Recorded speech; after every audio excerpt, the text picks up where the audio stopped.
السلام علیکم۔ ناول رمز جنون بائے نور آصف۔ سوری میری جان۔ زاویار خانزادہ نرم لہجے میں مسکراتے ہوئے اس کے نیلی آنکھوں سے موتی گرتے نرمی سے صاف کر گیا۔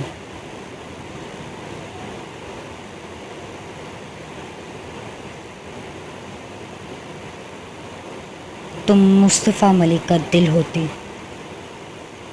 تو وہ تمہیں ونی میں دیتا؟ کبھی نہ دیتا۔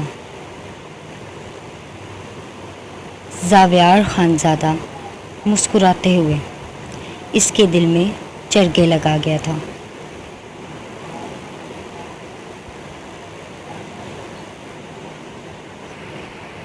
عائش اس کے ہاتھ چھٹکتے ہوئے اپنے بہتے آنسو خود صاف کرنے لگی۔ عائش کے ہاتھ چھٹکنے پر زاویار خانزادہ کے نقوش تنے تھے۔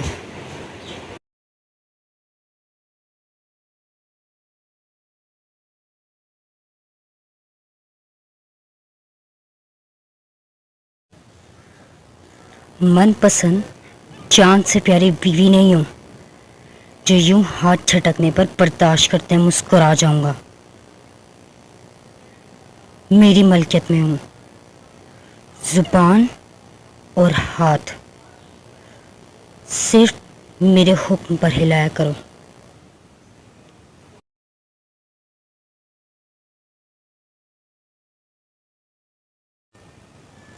وہ غراہٹ بھرے لہجے میں عائش کا جبڑا دبوچ گیا تھا۔ عائش نے اب کی بار اس کا ہاتھ نہیں جھٹکا تھا، وہ اس کا جبڑا دبوچے اسے قہر پار نگاہوں سے گھور رہا تھا۔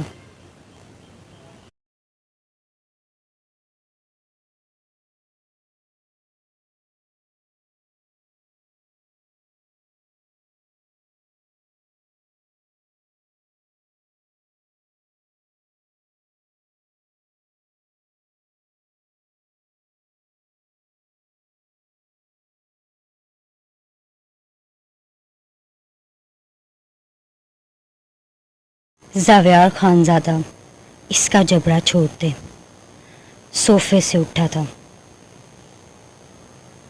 جھکتے ہوئے اسے اپنی گود میں اٹھاتے بیڈ کی جانب بڑھا تھا۔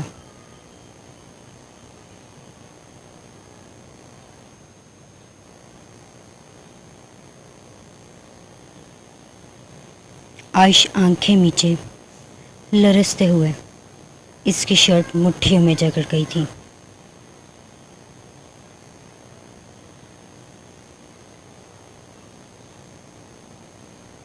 زاویار خانزادہ اسے بیڈ پر نرمی سے لٹاتے، اس پر حاوی ہوتے، اس کی کمر میں ہاتھ ڈالتے، ایک جھٹکے سے اسے اپنے سینے سے لگا گیا تھا۔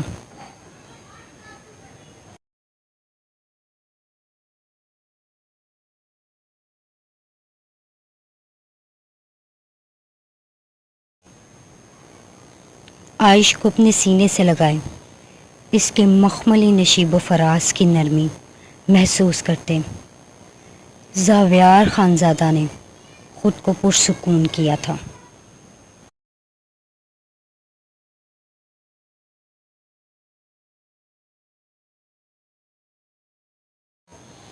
وہ اس کی کمر کے زپ کھولتے، اسے تکیے پر لٹاتے عائش کی نیلی آنکھوں میں دیکھنے لگا، جہاں خوف ٹھہرا تھا۔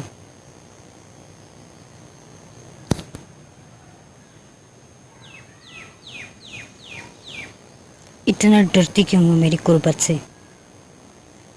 زاویار خانزادہ نے چبھن بھرے لہجے میں سوال کیا۔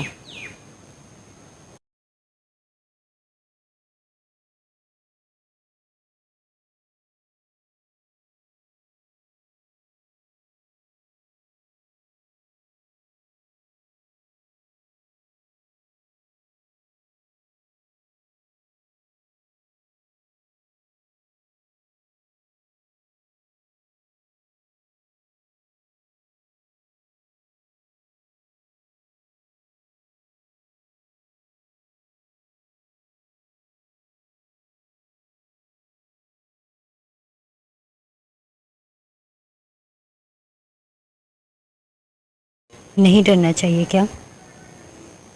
آپ پیار تھوڑی کرتے ہیں، سزا دیتے ہیں۔ عائش کی بات پر زاویار خانزادہ کا بلند و بانگ کہکا گونجا تھا۔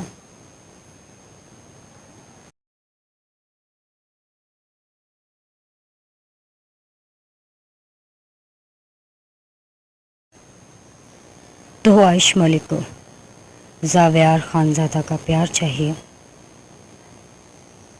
زاویار خانزادہ نے مبہم سا مسکراتے بھاری آواز میں سوال کیا۔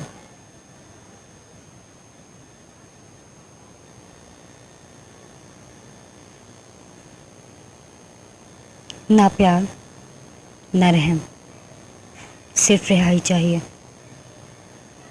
عائش کے جواب پر زاویار کی مسکراہٹ سمٹی تھی۔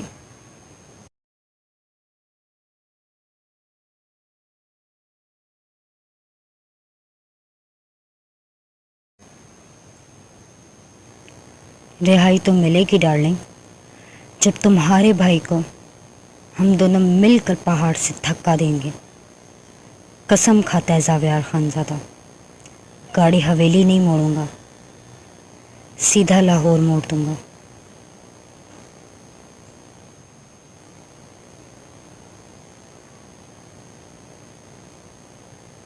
وہ ہنکار بھرتے اس کی فروک کندھوں سے نیچے کھسکاتے اس کی گہرائیوں پر جھکے وہاں مزید داغ دینے لگا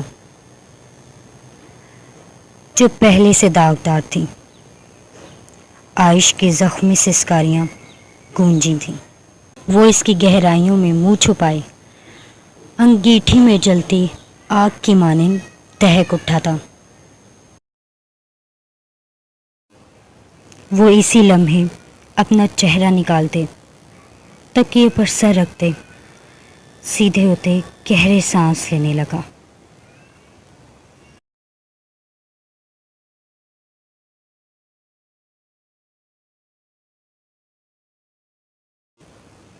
وہ بخار میں کندن کی طرح تپ رہی تھی۔ زاویار خانزادہ نے سائڈ ٹیبل سے وائرلیس ریسیور اٹھائے کان سے لگایا۔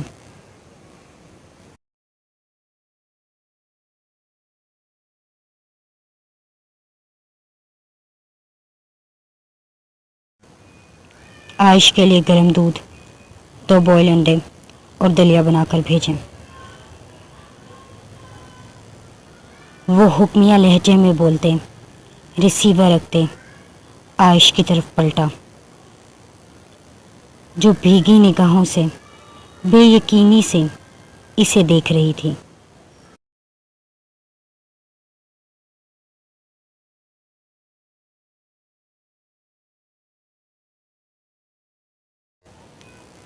ایسے کیا دیکھ رہی ہو؟ وہ اس کے ایسے دیکھنے پر جھنجھلایا تھا۔ سر میں بہت درد ہے۔ عائش کے کپ کپاتے لبوں سے آہ برآمد ہوئی تھی۔ آنکھوں سے موتی ٹوٹ کر جدا ہوئے تھے۔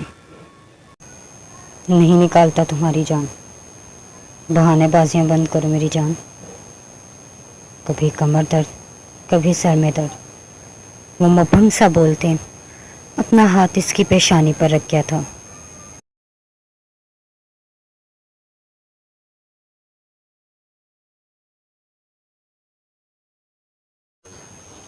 سچ میں درد ہے؟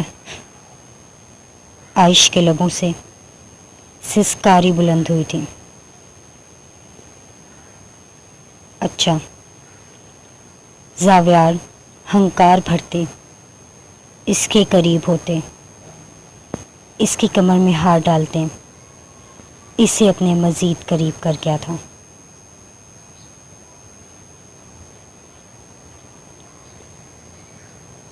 عائش اس کے قریب ہونے پر مزید خوف زدہ ہوئی تھی۔ نہیں کرتا کچھ، بے فکر رہو۔ زاویار خانزادہ مدھم لہجے میں بولتے اس کی فروک کی زپ اوپر کر گیا تھا تاکہ اس کی بیوی لرزنا بند کرے۔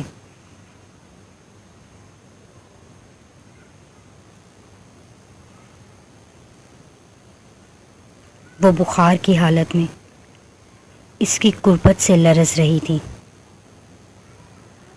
عائش کی آنکھیں حیرانگی سے پھیلی تھی۔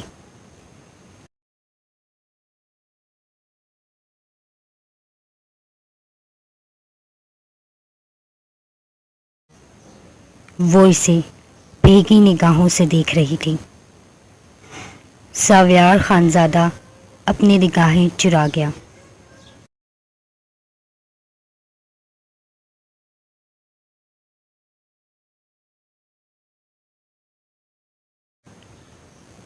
عائش اپنی انگلیوں سے اپنی پیشانی دبانے لگی۔ زاویار خانزادہ گہرے سانس لیتے اسے دیکھ رہا تھا، جو کانپتے ہوئے اپنی پیشانی دبا رہی تھی۔ وہ بغور اسے دیکھنے لگا۔ ایک پل کو اسے اس پر رحم سا آیا تھا۔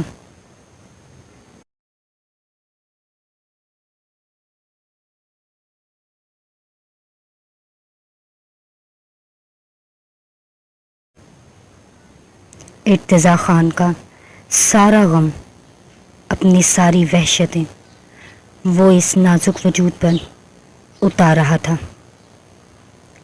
جس کا شاید کوئی قصور بھی نہیں تھا۔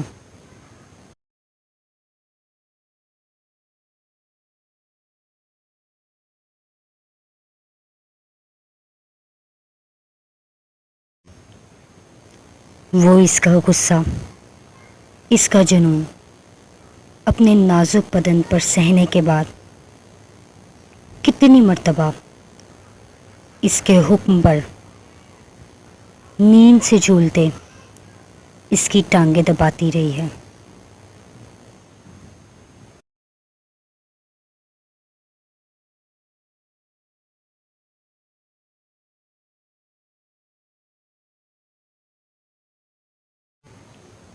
کیا بظاہر کافی مضبوط سی نظر آنے والی لڑکی اس کی ذرا سی نرمی کی حقدار نہ تھی؟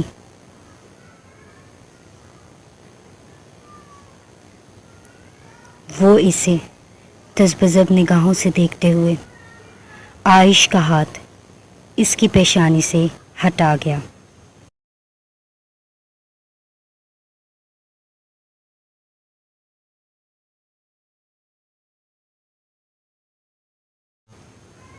عائش کی رنگت پھر سے زرد ہوئی تھی۔ وہ اپنا ہاتھ اس کی پیشانی پر رکھے ہلکے ہاتھ سے دبانے لگا۔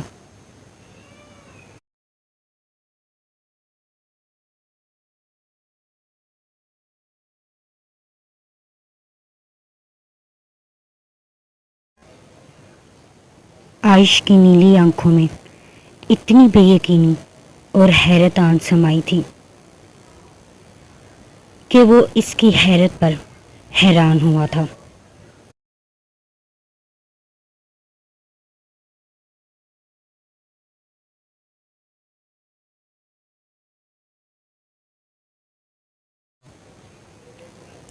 وہ اس کے ظلم کی انتہا پر حیران نہیں ہوتی تھی، اس کی ذرا سی نرمی پر حیران ہو رہی تھی۔